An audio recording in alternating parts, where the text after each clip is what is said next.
troops will fight to win. We will fight to win. From now on, victory will have a clear definition: attacking our enemies, obliterating ISIS, crushing al-Qaeda, preventing the Taliban from taking over Afghanistan, and stopping mass terror attacks against America before they emerge. Welcome to the Journal Editorial Report. I'm Paul Gigot. That was President Donald Trump on Monday night in his first prime-time address to the nation, laying out his administration's path forward in Afghanistan. The president promising to end a strategy of nation-building in the region, focusing instead on addressing the terrorist threat. Up to 3,900 additional troops are expected to be deployed, with some already on their way. Cliff May is the president of the Foundation for of Democracies. Welcome again, Cliff. Good to see you. So the president, big debate in the White House for quite a while on this, and he finally decided on this strategy. Did he get to the right outcome? Well, I think he got to the right outcome in this sense. My guess would be that his gut instinct was to just pull out of Afghanistan, leave it behind. We have no business being there. There's no necessity to be there. At the end of the day, I think he was persuaded that for the U.S. to lose to the Taliban and to al-Qaeda after 16 years of fighting would have immense consequences, and that was not acceptable. And I do think he was right to make that decision. Right, because the consequences of pulling out would have been comparable or maybe worse than what happened when President Obama pulled everybody out of Iraq and we saw the rise of Islamic State. And, of course, that would have been consequences that President Trump would have been responsible for. Yes, he would have been responsible for that, and you do have the kind of thing you saw in Iraq. You're also in a there are a lot of dangerous areas of the world, but Pakistan next door, it already has nuclear weapons. What would happen to Pakistan with the Taliban and al-Qaeda rising in Afghanistan? You have to imagine that scenario. And you have to also understand this, that the defeat of the United States in Afghanistan, and that's how it would be seen, would supercharge all our enemies around the world. And we have a lot of enemies around the world, from North Korea to Iran to places in Africa.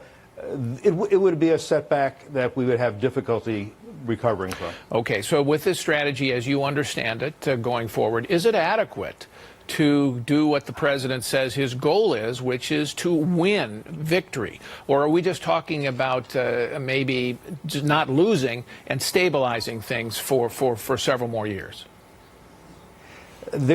He corrects parts of the strategy, and I use that word in quotes, President Obama had. He fixes certain things like the rules of engagement. He's not going to allow safe havens in Pakistan. That's very important. He's going to use all instrumentalities of American power, expect sanctions on individuals in Pakistan.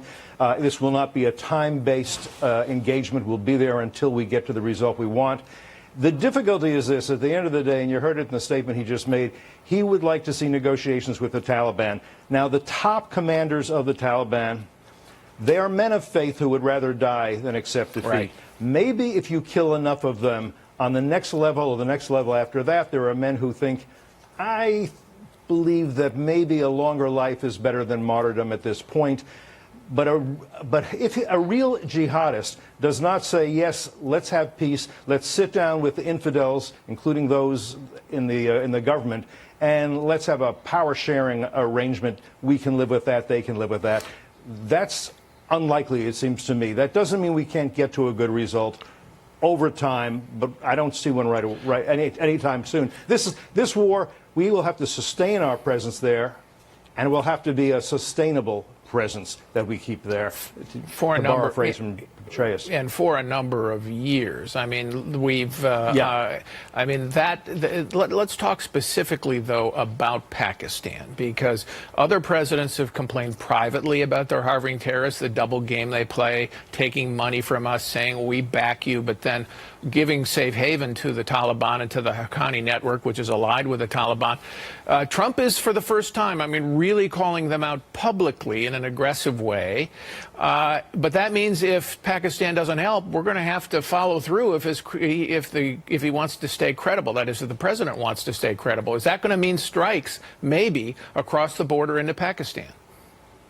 I think so. I think unless the decide that this is really a new day and they have to do something very different, and which means taking out training camps, safe havens, refuges, then we will have to do so. The Pakistani government will not like that. And we'll have to go after the Pakistani government in other ways, cutting aid, and as I say, sanctions, and the sanctions may be even very specific on individuals who have close ties with the Taliban in Afghanistan. We may have to hit them as well. Well, one of the things that has been very difficult, you can't fight a war in a kind of Bonnie and Clyde fashion, where when the cop gets to the state line, he turns around and goes back. Right. And that's how it's been in Afghanistan for some time. Now, history shows that you can't stop an insurgency where the insurgents can retreat and you can't follow. I mean, that's just history shows that, and every general I've talked to who's been fighting in Afghanistan has said the same thing.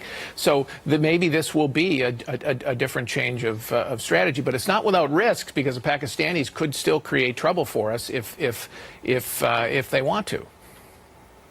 They can, and that's true. That's one of the reasons I think that President Trump talked about our relationship with India, which is getting stronger. The Pakistanis very much fear and in many ways detest India, and don't want to see us tilting in that direction. But you're right, it's very hard to predict what the Pakistanis will do in this situation. They need to feel that we're committed. One of the things that was also, again, wrong about the Obama strategy, in quotes, is if you have a timetable and you say we're going to get out by a date certain, both your enemies and the Pakistanis know, why am I siding with these guys? I should side with those who are going to be there, who are going to prevail, who are going to be left at the end of the day. That's important. One other point I think that we need to just stress is we will be there for years. I see Afghanistan not as a war, but as a battle in a global conflict. And people always say, well, this is the longest war in American history. But it's not the longest war in history. Wars are not normally brief. This is going to be a low-intensity conflict that's likely to go on for many years, for many decades. That's very hard for Americans to accept. But if we don't, and our enemies do, we're at a great disadvantage. All right. Thank you, Cliff May. Appreciate it.